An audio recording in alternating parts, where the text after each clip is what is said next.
ሰላም ጤና ይስጥልን ውድ የቻናላችን ተከታታዮች ፕሮግራማችን ቤተሰቦች ይህ አብዲራዋ ቲዩብ ነው።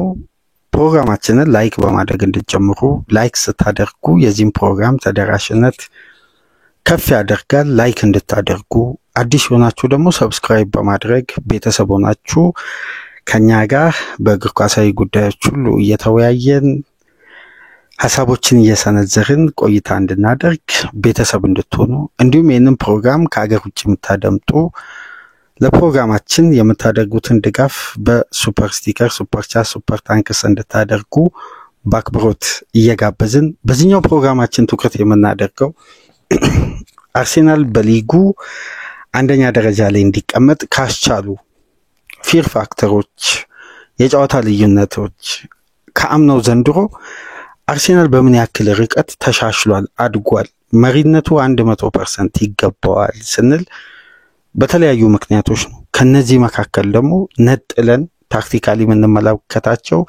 የተጫዋቾች የግል አስተዋጽኦ ከአምናው ስብስብ ዘንድሮ ጥራት ስለተጨመረ፣ ዴብዙ ስለተስተካከለ፣ የቡድኑ ባላንስ ስለተጠበቀ ብቻ የተጫዋቾች ቴክኒክ በቡድን እንቅስቃሴ ላይ ስለሚያደርገው አስተዋጽኦ ግን ለየት ብለን አስተውለን መመልከት አለብን።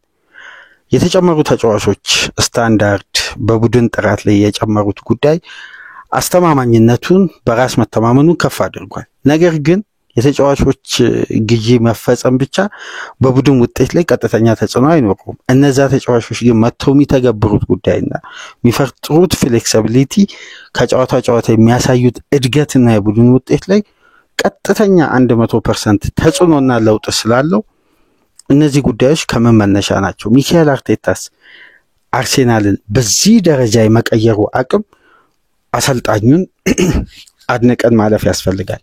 የመጡ ተጫዋቾች አፋጣኝ ምላሽ እንዲሰጡ፣ ያሉ ተጫዋቾች ከመጡ ተጫዋቾች ጋር አዳፕት እንዲያደርጉ፣ በቡድኑ ውጤት ላይ የሚታይ ለውጥና የሚታይ እድገት አስደናቂ በሆነ ብቃት በዚህ ደረጃ ማሻሻል የአሰልጣኙን የመጀመሪያ አቅም ታክቲካል አቅሙን አድንቀን የመጀመሪያ ስቴጁን እናልፋለን። ሁለተኛ ስቴጅ ደግሞ በቡድን ፍሉዲቲ ላይ የታየው ከፍተኛ እድገትና ለውጥ እስቲ ስቴፕ ባይ ስቴፕ እያነሳን አርሴናል ካምነው የጨመራቸው ለውጦች ምናልባት ባለፉት 5 የውድድር ዓመት ውስጥ አርሴናል 3 ጊዜ ሁለተኛ ሲወጣ ትላልቅ ችግሮች እንደ ቡድን ሚስተዋሉ፣ እንደ ታክቲክ ሚስተዋሉ ችግሮች ነበሩ።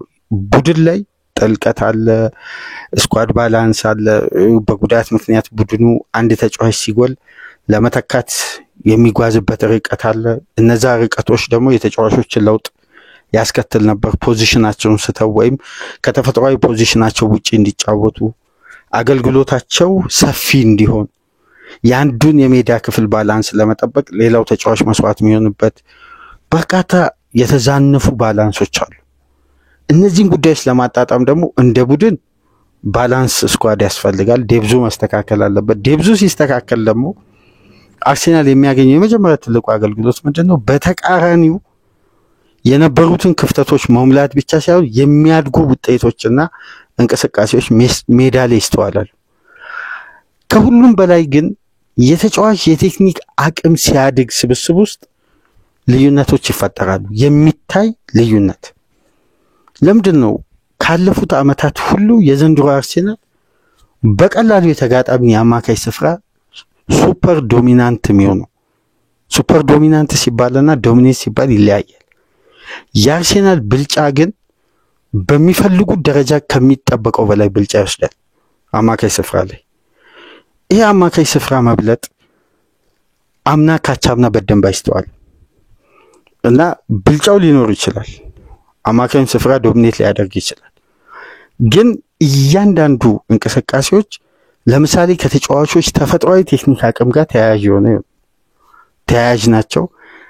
አርሴናል ፕሮግረስ ለማድረግ ሴንትራል ፕሮግሬሽን ለመጠቀም እነዚህ ትራንዚሽኖችን በተቀናጀና በቀላሉ ያውም ተጋጣሚ ሳይፈልግ የሚለቃቸው ኤሪያዎች ይኖራል።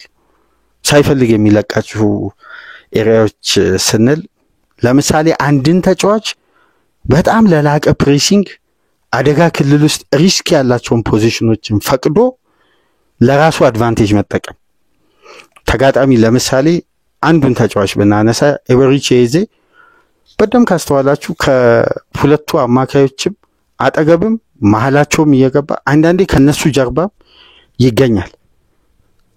አንድም ያስተዋልነው ከሊድስ ጋር ኢተን ተቀይሮ ከገባ በኋላ ኦዲጋርድ ተከሻው ላይ ጉዳት አጋጥሞት በአንዳንድ የቢልድ አፕ ፌዞች ላይ እንደ ከካሊፊዮሪ ጋር ደብል ፒቮት አማካይ ሆኖ አይተነዋል።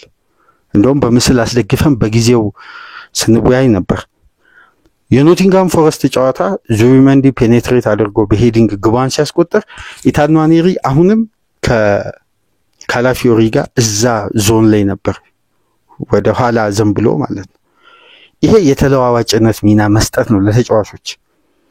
ግን ሊጉ ከመጀመሩ በፊት ያነሳነውን ሐሳብ እስቲ አሁን ለመደምደም ያነሳ ሳይሆን ለተሻሻለ ነገሮችን ስላየን ዘንድሮ አርሴናልና ማንቸስተር ባደረጉት የመጀመሪያ ጨዋታ አርሴናል ዳይሬክት አታክ ፉትቦልን በደንብ ፍሉድ ያደረገ ስለሆነ አትጠራጠሩ፣ 7ኛና 8ኛ ሳምንት መታችሁ ጠይቁን። ስህተት ከሆነ በቡድኑ ውጤት ላይ ተንተርሰን አስተያየቶችን እንሰጣለን። እይታችን ላይ ክፍተት ካለ ያኔ ተገናኝተን እንወያያለን። አርሴናልን 7ኛና 8ኛ ሳምንት እርግጠኛውን ልንገራችሁ በተመሳሳይ ሲስተም አንመለከትም።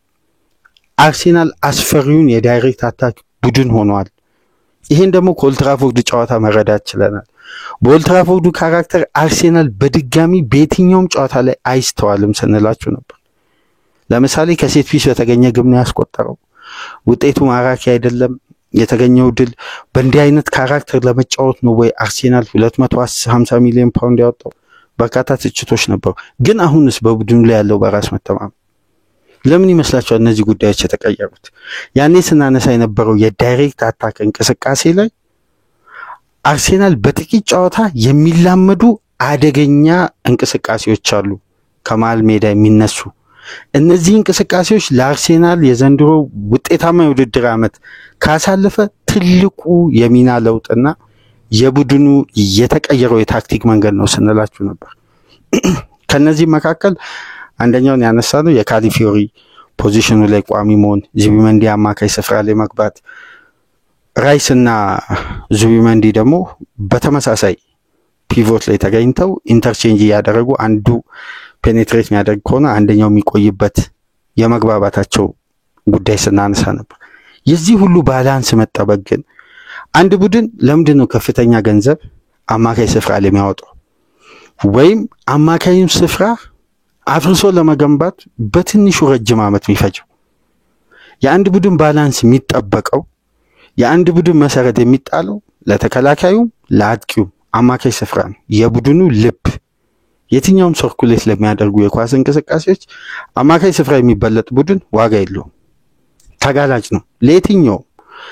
ለማጥቃት እንቅስቃሴ በቂ አይሆንም፣ ለመጠቃት ደግሞ ከየትኛውም በላይ ክፍት ይሆናል። አማካይ ክፍሉ ግን የተስተካከለና ሻርፕ የሆነ ቡድን የትኛውንም አይነት ጨዋታ ተቋቁሞ ነጥብም ይዞ ለመውጣት ለማሸነፍም ከመመራትም ተነስቶ ለማሸነፍ የአማካይ ስፍራ ጥንካሬ 100% ትልቁን ድርሻ ይዛል። አርሴናል አሁን ላይ በሊጉ አማካይ ስፍራን ከልቡ ዶሚኔት በማድረግ ቁጥር 1 ቡድን ነው። ለዚህ ደግሞ ያስቻለው ትልቁ ተጫዋች ትልቁ ፈራሚ መጀመሪያም ስላችሁ ነበር በዘንድሮ የውድድር ዓመት ለኔ አርሴናል ትልቁ ፈራሚ ያደረገው ማርቲን ዙቢመንዲ ነው። ከየትኛውም ፈራሚ በላይ የዙቢመንዲ መምጣት በአርሴናል ቤት የሚቀይራቸው ጉዳዮች በጥቂት ሳምንት ውስጥ እንመለከታለን ብለን በጣም ስንከራከር ነበር። እንዴት ከፓርቲ ይበልጣል የሚሉ በርካታ አስተያየቶች ደርሰውን ነበር በኮሜንት መስጫ። ከፓርቲ የሚበልጥበት የሶሲዳዱን ብቃቱን ነበር ስናነሳ የነበረው። በአርሴናል ቤት ከመጣ በኋላ 1 እና 2 ፕሮግራም ነገር ግን ዕለታዊ ፐርፎርማንስን ነበር ያነሳነው። እስቲ አሁን ጠለቅ ብለን እንመልከት። ኢንተርናሽናል ብሬክ ስለሆነ ጉዳዩን በእርጋታ ለመመልከትም በድጋሚ ምስልም ለቀጣይ ጨዋታም ጥሩ አይናችን የሚገልጥ አንዳንድ ጉዳዮችን ስላገኘን እስቲ በመረጃ መልክ ያስደገፍን የዚህ ተጫዋች ፓሲቭ ፓሰር መሆን በአርሴናል ቤት የቦነስ ፓስ አቅራቢ ሆኖ ብቅ ብሏል። ይሄ የቦነስ ፓስ ከየት የመጣ ነው? ቦነስ ፓስ የሚከተሉ ክለቦች ደግሞ ለማጥቃት የማይቸገሩ አርሴናል ትልቁ ድክመት የነበረው አምና ካቻምና የዛሬ 3 ዓመትም ተጋጣሚ በሎው ብሎክ ስትራክቸር የራሱን የሜዳ ክልል ጥብቅ ሲያደርግ አርሴናል ይሄን የሜዳ ክልል ለማስከፈት የሚያየው መከራና ለማስከፈት የሚቸገርበት መንገድ ሁሌም ተመሳሳይ ነው። ከአንደኛው ክንፍ ወደ አንደኛው ክንፍ የሚደጋገም አሰልቺ ውጤታማ ያልሆነ ፓሶች ይስተዋላሉ። እሺ አርሴናል ሪከቨር ካደረገ በኋላስ የሚል ጥያቄ ከዚህ በፊት ጠይቃችሁ አታውቁ? አማካይ ስፍራ ላይ ኳስ ከነጠቀ በኋላ አርሴናል እንዴት ነው ቢልድ አፕን ይሄ ፖስት ሪከቨሪ ሲኩዌንስ የሚባለው ወይም ኬሪ ፕላስ ፓስ የሚባለው ይሄን ጉዳይ እንዴት ነው የምትመለከቱት? እስቲ የእናንተን ሐሳብ አስተያየት አስቀምጡ። አርሴናል ኳስን አማካይ ስፍራ ባለፈ ወደ ራሱ አደጋ ክልል የማይፈቅድ ነው እና አብዛኛውን ፓሶችን የሚያሸንፈው ሚድ ብሎክ ላይ ነው በደንብ ፕረስ የሚያደርገውና ተጋጣሚን መተፋፈኛ የሚያሳጣው። በዛ ኤሪያ ውስጥ ለምሳሌ አምናም አርሴናል ፕረስ ያደርጋል፣ እዛ ቦታ ላይ በበቂ ሁኔታ ይነጥቃል፣ ካቻምናም ይነጥቃል፣ ዘንድሮም ይነጥቃል፣ የዛሬ 3 ዓመትም ይነጥቃል። ግን የዘንድሮ ለየት የሚልበት ትልቁ አቅም የቦነስ ፓስ የሚያደርግ የፓሲ ፓሰር አቅም ያለው የተለየ እግር ኳሳዊ ቴክኒክና በእይታው በኩል ደግሞ ሜትሮን የሚሆነ የተሟላ አማካይ ማለት ነው። አማካዩ ስፍራ ስለጨመረ ነው። ይሄን ኳሊቲ አርሴናል ያጣበት መንገድ የአርሴናል ደጋፊዎች የሚያዩትን ይሄ ማራኪ ዋንተች አጭር ኳስ የተለመደውን በአጭር ፓስ ለመሻገር የሚሞክረው በፕሪሚየር ሊግ እንደማያዋጣ አርቴታ ተረድቷል። ፓርቴ ላይ ሲወስን ይሄን ሪስክ ወስዶ ነው። ዘንድሮ አርቴታ ሪስክ አብዝቶ ጥንቃቄን ከቀነሰ ስኬታማ ይሆናል ስንል የነበረበት ዋነኛው ምክንያት ይሄ ነው። አማካዩ ስፍራ ላይ የቀየረው ለውጥ አሁን ላይ ለተገኘው ድል 100% ትልቁን ድርሻ የሚወስደው ይሄ የአማካይ ስፍራ ለውጥ ነው። ከነዚህ ደግሞ እንቅስቃሴዎች መካከል ለምሳሌ ይሄ የቦነስ ፓስ እንቅስቃሴ በበቂ ሁኔታ ስፔሶችን መጠቀም። ስፔሶችን ለመጠቀም ደግሞ አርሴናል ሴንትራል ፕሮግሬሽንን ታርጌት ካላደረገ የሎው ብሎክ ስትራክቸርን እንደማያስከፍት ያውቃል አርቴታ አምናም ካቻምናም። ለዚህ ሚና እዛ ቦታ ላይ የተለያዩ ተጫዋቾችን ሮቴት በማድረግ ይሞክራል። ኢንቨርትድ ፉልባክ በማስገባት እንዲሁም ተከላካዩ በሃይላይን አገልግሎት እንዲሰጥ ለአማካዩ ብዙ ሽፍቶች ተሞከሩ፣ ግን ሊመጣ አልቻለም። አሁን ደግሞ በበለጠ ፎልስ ናይን ሳይሆን የ9 ቁጥር ተጫዋች አለ ከፊት ለፊት። ስለዚህ ከኳስ ውጪ ጎዶሎ ነው የሚሆነው ለሚካኤል አርቴታ ጫወት ያለ ኳስ ጎዶሎ ነው የሚሆነው። ምክንያቱም በአጠቃላይ በሙሉ ሚካኤል አርቴታ በ10 ሜዳ ውስጥ በሚንቀሳቀሱ ተጫዋቾች ወርክ ሬት ቡድንን ነው የሚፈልገው። ዱኤሎቹን የሚያሸንፍ ስፔሶችን የማይከፍት ሬታቸው አስደናቂ የሆነ የጋራ ኳሶችን በእያንዳንዱ ዞን ፕረስ ማድረግ የሚችሉ ድካም አልባ ተጫዋቾችን ነው የሚፈልገው። ለዚህ ነው ሃቨርት ለአርቴታ ተስማሚው ፊት የሚያደርግ የሐሰተኛ 9 ቁጥር ተጫዋች ሆነ። ስለዚህ አሁን ግሪከሬስ ሲጨመር ከፊት ለፊት አርሴናል የሚያጣው አንዱ ባላንስ ምንድነው? ከኦፍ ዘ ቦል የሚያደርገው የፕረስ አቅም ይቀንሳል። ተጫዋቹ ፕረስ ሊያስጀምር ይችላል፣ እንደ ሃቨርት ግን ፕረስ አያስቀጥልም። ይሄን በነገራችን ላይ መለየት አለብን። ፕሬሲንጉን ፋይናል ሰርድ እንደ ፖዚሽን ፕረስ ሊያደርግ ይችላል የተጋጣሚ ተጫዋች፣ ግን ሚድ ሰርድ ላይ ፕረስ ማድረግ አይችልም መጥቶ። ሃቨርት ግን ተመልሶ መጥቶ ዛይሪያ ላይ በበቂ ሁኔታ ፕረስ ማድረግ ይችላል። ስለዚህ እነዚህን ጉዳዮች ለመቀነስ ቦነስ ይሄ ትርፍ ስፔሶችን የሚጠቀም የአማካይን አቅም ማሳደግ ነው የአርቴታ ትልቁ ለውጥ። ይህን ደግሞ የሚያቀናጀውና የሚያዋህደው ልክ እንደ ጃክ እንደ ሶኬት የሚያገናኘው ደግሞ ማርቲን ዙቢመንዲ ነው። እንዴት የሚለውን ጉዳይ እስቲ እንመልከት።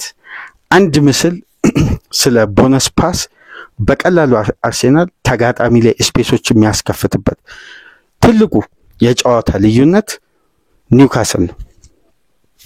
ኒውካስል ሜዳ ላይ አርሴናል አይደለም ማሸነፍ ለ3 ተከታታይ ነው ለ2 ተከታታይ ዓመት ውጤት ሲጠፋ ኢላማውን የጠበቀው ሙከራ እንኳን በድምሩ በእለቱ ካደረጋቸው የዘንድሮ የሴንት ጄምስ ፓርክ ፍልሚያ ካደረጋቸው ኢላማቸው የጠበቁ ሙከራዎች እንኳን በድምሩ አይደርስም። አምና ያደረገው በሴንት ጄምስ ፓርክ ከኒውካስል ጋር በሁለቱም የካራቦ ካፕም የሊጉም በሊግ ካፕም በሜዳው በጣም ደካማ ሪከርድ ነው ያስመዘገበው።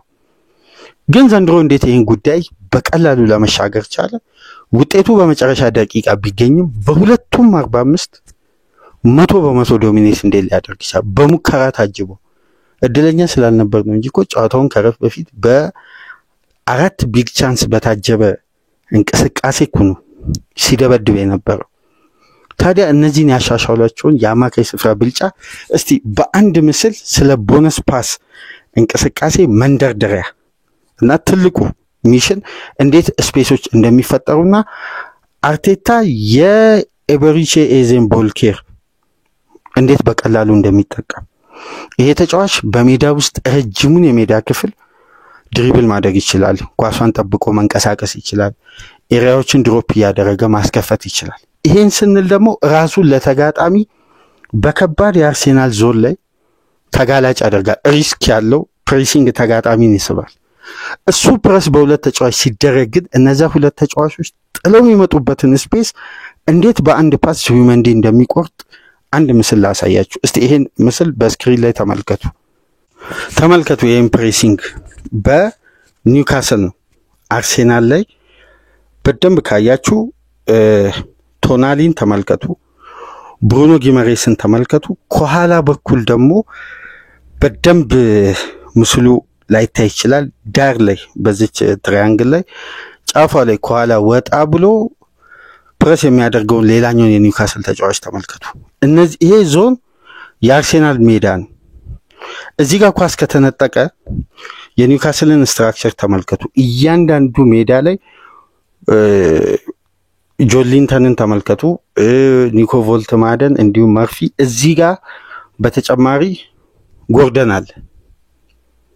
እዚህ ጋር ኳሱ ከተነጠቀ አርሴናል ላይ ይቆጠራል። ይሄ ምንድነው? ሪስክ ዞን ነው። ግን በተቃራኒው ኒውካስል እዛ የያዘውን የሎ ብሎክ ስትራክቸር በከፍተኛ ሁኔታ ለቆ መጥቷል ሜዳውን። እነዚህ ሶስት ተጫዋቾች ዲፕ ላይን ዲፌንደር ናቸው። በጣም ጠለቅ ብለው የሚከላከሉ አማካዮች ናቸው። ዲፕ ላይን ሚድፊልደርስ ናቸው፣ በጣም አዘን ብለው።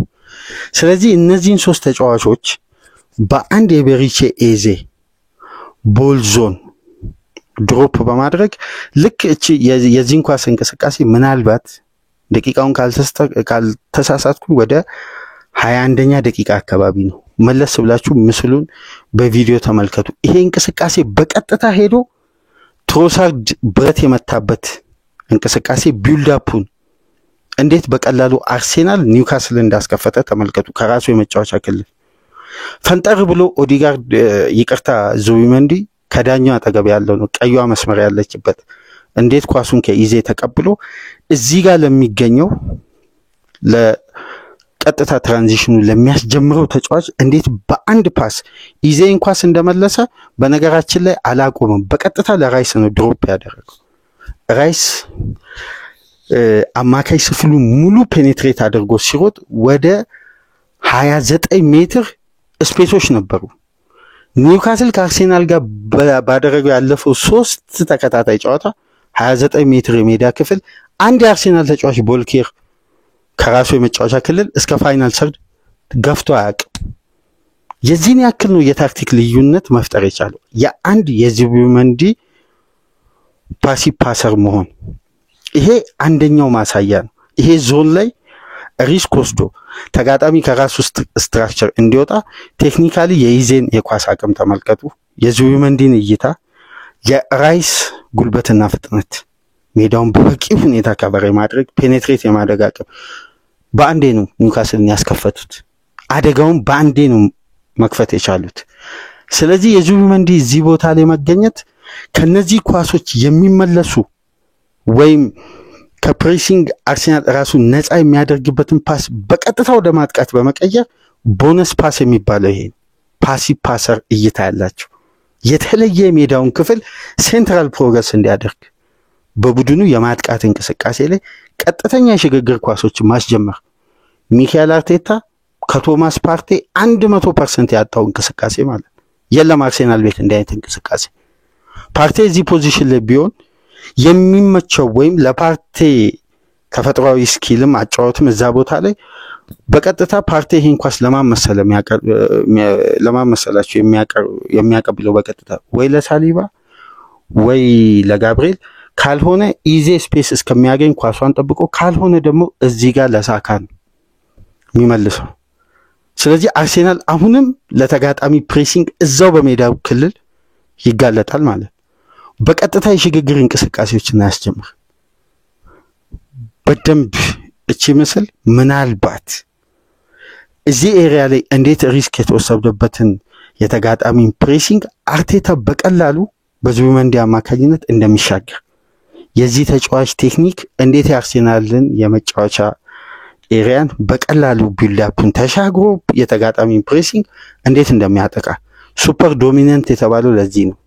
አርሴናል አማካዩ ዞን በአግባቡ በቀላሉ በቴክኒክ አቅም ብቻ አግሬሲቭ ሳይሆን ዱኤሎችን እየደጋገመ ትግል ፋይት ሳያደርግ በቴክኒክ ብቻ እንደሚሻገር ማለት ነው። ይሄ አንደኛው ምስል ማሳያ ነው።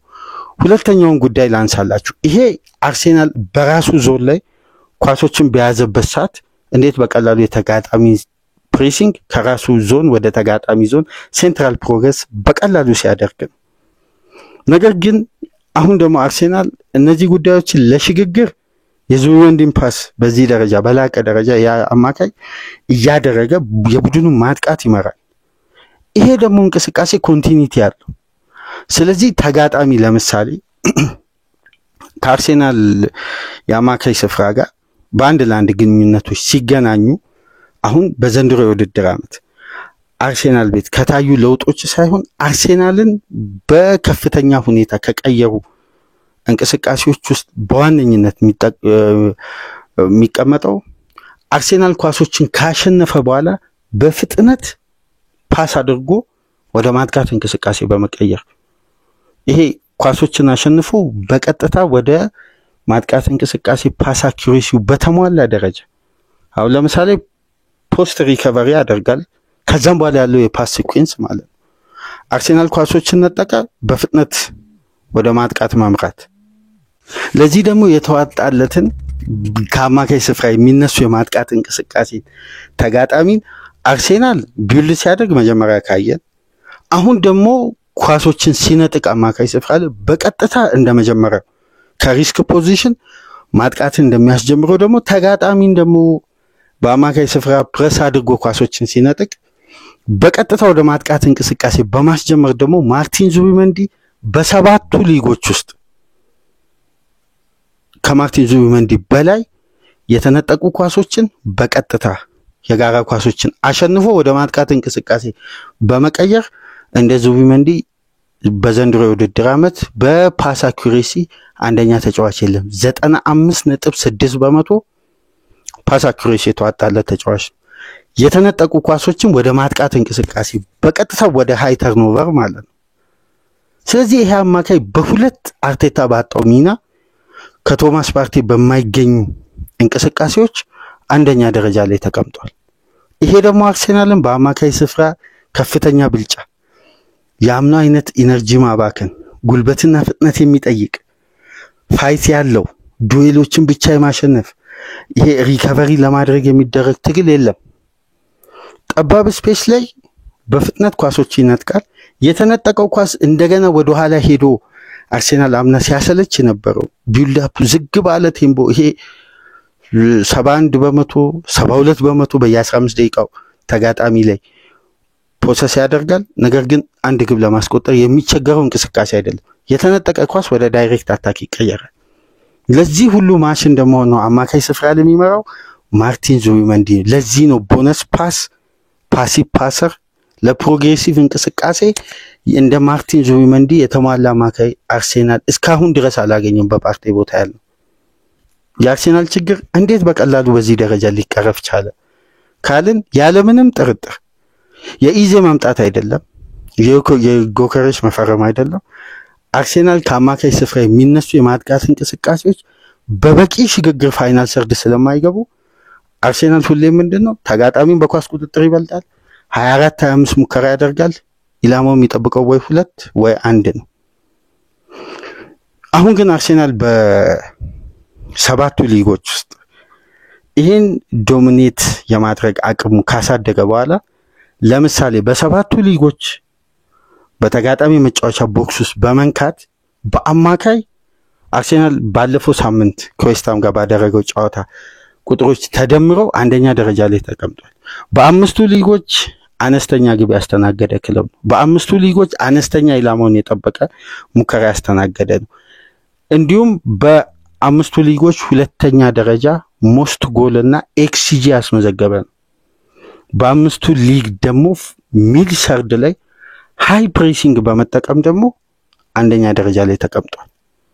ስለዚህ በሰባቱ ሊጎች ውስጥ 97% የዲፌንዲንግ አቅም፣ 89% ግብ የማስቆጠር፣ 82% ካውንተር ፕረስ የማድረግ አቅም፣ 85% ደግሞ የፕሬሲንጉን ኢንቴንሲቲ በማሳደግ፣ 81% ደግሞ ፖሴሽኖችን ፋይናል ሰርድ ላይ በማሸነፍ በእነዚህ ሁሉ እንቅስቃሴዎች ደግሞ ካያችሁ አብዛኛው የነዚህ እንቅስቃሴዎች መምራት የሚቻለው የቡድኑ ሆልዲንግ ሚድፊልደር ነው።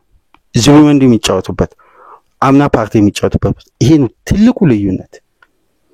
አሁን ፓርቲ ይሻላል፣ አርቴታ የኃይል ሚዛን ለውጥ አማካይ ስፍራ ላይ ሪስክን የወሰደው ልክ አይደለም፣ ፓርቲ ይሻላል ለሚሉ ይሄ በቂ ማስረጃ ይመስለኛል። እኔ ጥሩ የጨዋታ ግምገማ ሪፖርቶችን ከተመለከትኩ በኋላ ስለ ዙቢሜንዲ ለመስራት የተለያዩ ጉዳዮችን ላለፉት 2-3 ሳምንት የተጫዋቹን ብቃትም ሆነ የአርሰናልን ውጤት እየተመለከትኩ ግን ዝርዝር ጉዳዮችን በመረጃ በታገዘ መልኩ የኛን እይታ ቁጥሮች ሲያግዙ የተሻለ ይሆናል ለአድማጩ በሚል ነው ያቆየሁት። ለምሳሌ በኦዲጋርድ ተቀይሮ ከገባ በኋላ ዙቢሜንዲ በኦዲጋርድ ጉዳት የመጨረሻ 60 ደቂቃዎችን የተጫወተው 30 ደቂቃ ላይ ነው ኦዲጋርድ ጉልበቱ ላይ ጉዳት አጋጥሞት ከዌስትሃም ጋር ተቀይሮ ይገባው። ከዛም በኋላ ገብቶ 11 ላይን ብሬኪንግ ፓስ ሜዳ ውስጥ አድርጓል። 11 ለ60 ደቂቃ ቆይቶ 11 ላይን ብሬኪንግ ፓስ፣ ያ ማለት ተጫዋቹ በየ10 ደቂቃው ሁለት ላይን ብሬኪንግ ፓስ ከአንድ በላይ ላይን ብሬኪንግ ፓስ ያደርጋል ማለት ነው። ስለዚህ አርሴናል በየ5 ደቂቃ በየ6 ደቂቃ ማለት ከዙቢሜንዲ በሚያገኘው ካስ ብቻ ወደ ፋይናል ሰርድ በቀላሉ የገባ ያጠቃል ማለት ነው። አምና ለምሳሌ ፓርቲ በአማካይ ላይን ብሬኪንግ ፓስ 2.9 ነው የሚያደርገው። 2.9 ላይን ብሬኪንግ ፓስ ማለት አንድ ግብ ጠባቂ ለምሳሌ ኤደርሰን ሞራሌስ፣ ማርክ ቴስቴገር እና ቪክተር ቫልዴዝ ከ5 በላይ ላይን ብሬኪንግ ፓስ በአንድ ጨዋታ ሊያደርጉ ይችላሉ ካላቸው ቴክኒክ። ስለዚህ በሁለቱ አማካዮች መካከል ያለው የጥራትና የቴክኒክ አቅም ከአርቴታ ታክቲክ ተስማሚነት ጋር ፍጹም ልዩነት አለው። ዙቢሜንዲ አሁን ላይ አርሴናል ላስመዘገበው ውጤትና በሊጉ አናት ላይ የመቀመጡ ሚስጥር ትልቁ የጀርባ አጥንትና ትልቁ ያልተነገረለት ማሽን ነው። አርሴናል ግቦችን ከየትኛውም ተጫዋች ሊያገኝ ይችላል፣ ከየትኛውም ተጫዋች ውጤቱን ሊያስመዘግብ ይችላል። ሂደቱ ላይ ግን ያለምንም ጥርጥር ከጀርባውና በቀጥታ ተሳታፊ በመሆን የዚህ ተጫዋች አስተዋጽኦ የላቀውን ድርሻ ይይዛል እና አርሴናል ማጥቃቱ ላይ አሁን ከተመለከታችሁ ፍጥነት አለ፣ የሆነ የጨመረ ስፒድ አለ። ኳስን ሲቆጣጠር እንኳን የፓስ ሲኩዌንሱ ውበት አለው። እንዳምነው የሚደጋገም አሰልቺ ፓሶች የሉ። ለማጥቃት ደግሞ የትኛውንም የሜዳ ክፍል እኩል ባላንስ አድርጎ ያጠቃል፣ በግራም በቀኝም። እንደውም በቅርብ ሳምንት አንድ መረጃ ስመለከት ትሮሳርድን አርቴታ እየተጠቀመ የሚገኘው ማጥቃቱ እንዲፈጥን የትሮሳርድ እዛ ክንፍ ላይ መገኘትና ወደ ተጋጣሚ ቦክስ ቀርቦ ማጥቃቱ የተጨማሪ አድቫንቴጅ ስለሚፈጥር ነው። ፍጥነት ይኖረዋል ተጫዋቹ እዛ ቦታ ላይ ሲጫወት ይላል ዘገባውና አሁን ላይ አርሴናል የትኛውንም ተጋጣሚ በአማካይ ስፍራ ከፍተኛ ብልጫ ሲወስድ እነዚህ ከዚህ በፊት ቡድን ውስጥ የጎደሉ አሁን ደግሞ በላቀ ጥራት የጨመሩ ጉዳዮች ለአርሴናል የዘንድሮ የውድድር ዓመትን ምቹና የተረጋጋ ጀማመር እንዲያደርግ ትልቁ ምክንያትና መነሻ ነው። ማርቲን ዙቢሜንዲ ደግሞ የዚህ ቅኝት አስደናቂና ምርጡ ተጫዋች ሆኖ እንግዲህ እስካሁን ድረስ ባለው በግሩም አገልግሎት ቡድኑን በተሻለ ሁኔታ እየመራ በምርጥ እንቅስቃሴ እንግዲህ አርሴናል ካደረጋቸው የመጀመሪያ 7 ጨዋታዎች 16 ነጥብ ይዞ በሊጉ አናት ላይ እንዲቀመጥ ያስቻለ ልዩነት የፈጠረ ነው። አንድ የመጨረሻ ነጥብ ለማንሳት ቨርቲካሊቲና ኮንትሮል ያለውን ቡድን ባላንስ ለማድረግ የዙቢሜንዲ የፓስ ሲኩዌንስ ያስፈልጋል። ቨርቲካሊቲ አርሴናል ሲያጠቃ ወደ ሳካም ሆነ ወደ ትሮሳርድ የሚወጡ ኳሶች ባልተዛነፉና ታይሚንጎችን በጠበቀ መልኩ አሁን ይሄ የአርሴናል ማጥቃት ፍጥነት አለው። ካለፉት ጊዜያት በጣም ይፈጥናል። በጣም ወደ ፋይናል ሰርድ በፍጥነት ነው የሚገባው። ኳሶች አይዘገዩም። ሲፈጥን ደግሞ በቀጥታ ወደ ዳይሬክት አታክ የተቀየረ ነው።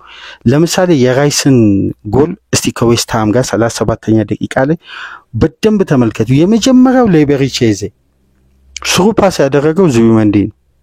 ፍጥነቱን ካያችሁ እዛ ጋር ገና ከሳካ እንደተቀበለ ነው ፓስ ያደረገው። ይዜ ሞከረ፣ የተመለሰችውን ኳስ ራይስ አስቆጠረ። ቨርቲካሊቲና ኮንትሮል ላይ በቀጥታ ፓሶች እንዳይዛነፉ በፍጥነት ምላሽ እንዲኖራቸው በፍጥነት ወደ ፋይናል ሰርድ እንዲገቡ የተጫዋቹ ያልተዛነፉ ፓሶችና በተለይ አርሴናል ኳሶችን ከነጠቀ በኋላ 95.6% ፓስ አኪሬሲ የተዋጣለት በአምስቱ ትላልቅ ሊግ በዚህን ሰዓት ዙቢሜንዲ አንደኛ ከሆነ የአርሴናል ካውንተር ፕሬስም ሃይ ኢንቴንሲቲም ፋይናል ሰርድ ያለው እንቅስቃሴ አሁን ላይ በተዋጣለት ደረጃ እየተጓዘ ነው። ስለዚህ የማርቲን ዙቢሜንዲ ፊርማ ከቶማስ ፓርቴ በረጅም ርቀት የተሻለ ኳሊቲ አርሴናል ቤት ጨምሯል ብንል አሁን አስተማማኝ ምላሽ ይዘን የመጣን ይመስለኛል። ከሞላ ጎደል ካለፉት እንግዲህ የሚታዩ ነጥቦችን እስከሚነሱ ድረስ ወይም የሚታዩ ነጥቦች እስከሚስተዋሉ ድረስ እነዛን ትችቶች ለመቀበል ዝግጁ ነው። አሁን ግን በበቂ ሁኔታ ምላሽ ያገኛችሁ ይመስለኛል። በጊዜው ጥያቄ የነበራችሁ አስተያየት የነበራችሁ ወይም በዙቢሜንዲ ፊርማ ላይ 100% እርግጠኛ ላልሆናችሁ እንግዲህ አሁን ጥያቄዎች ሁሉ መልስ ያገኘ ይመስለኛል። በብዙ ርቀት ይሄ ስፔናዊ ተጫዋች የተሻለ አማካይ መሆኑ ስለዚህ በአርሴናል ውጤት ላይ የፈጠረው ተጽዕኖ የዚህን ያክል በውጤት ላይ ጭምር ባጫወት ብቻ ሳይሆን በውጤት ላይም ጭምር የሚታይ ለውጥ ያመጣውን ስፔናዊን አማካይ በዚህ መልኩ ተመለከትን። ከተመቻችሁ ላይክ አድርጉ፣ ሼርም አድርጉ። አዲስ ከሆናችሁ ሰብስክራይብ በማድረግ ቤተሰብ ሁኑ። ከሀገር ውጭ የምታደምጡ ደግሞ በሱፐር ስቲከር፣ በሱፐር ቻት፣ በሱፐር ታንክስ ድጋፍ አድርጉ። አብርሽ አብርሃም ማሩ ላደረክልን የሱፐር ስቲከር ድጋፍ ከልብ እያመሰገንን አብርሽ ማሩን እያመሰገናችሁ ሌሎቻችሁም ተሳትፎ እንድታደርጉ በአክብሮት እየጋበዝን በሌላ ፕሮግራም ደግሞ ተመልሰን እንመጣለን። ሰላም ቆዩ።